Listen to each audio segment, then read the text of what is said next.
السلام عليكم ورحمه الله تعالى وبركاته. نتمنى يا ربي تكونوا بخير وعلى خير. اليوم جبنا لكم واحد الشقه اللي معروضه للبيع في مدينه سلا دائما، وبالضبط في حي شمعو، بالقرب من جوهره حي شمعو او بالقرب من التكوين.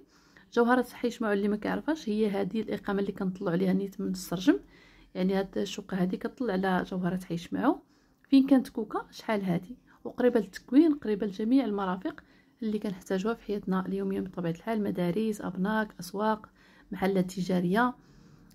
بالنسبه لهاد الشقه هذه كتواجد في عماره، كل طبقه كاينين 4 ديال الشقق، المساحه ديالها 72 متر كاري، فيها 2 غرف وصالون وسيجور، وهاد الكوزينه اللي فيها بالكون. بالنسبه لهاد مول هاد الشقه هذه راه صالحه، ما عمرها تسكنات، يعني كيصلحها سدها صافي ما عمرها تسكنات، اصلاح باقي جديد.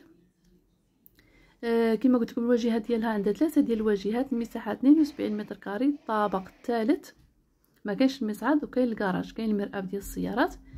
كنا جبنا ليها نيت شي ناس يشوفوها. بالنسبه للحمام كما كتلاحظوا حتى هو مصلوح على هذا الشكل. المهم بالنسبه للناس اللي غيكونوا انتريسو تعجبهم هاد الشقه ويعجبهم الموقع، فكيطلبوا فيها 46 مليون وقابله للنقاش.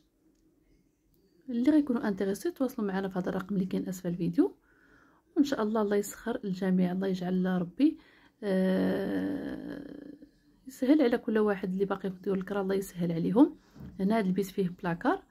وبالنسبه سمحوا لي ما كنحطش بزاف في هاد لاشين، يعني في القناه كنحط بزاف في تيك توك، عندي الاخر اللين ديال تيك توك غنخلي لكم في اول تعليق، يعني تما كنحطو بشكل يومي، حيت كيجينا شويه صعيب المونتاج في اليوتيوب، ماشي بحال تيك توك دغيا كنمونطيو الفيديو وكنحطوه، ماشي بحال اليوتيوب فيه شويه ديال التماره.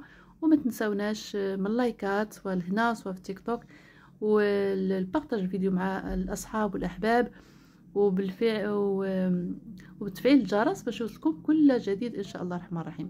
يلا خليتكم على خير الى فيديو قادم ان شاء الله. والناس اللي ما كنجاوبوهمش في التليفون يخليو لينا ميساج بالطلب ديالهم في الواتساب، وحنا كنرجعوا كنجاوبوا كل واحد على الطلب ديالو.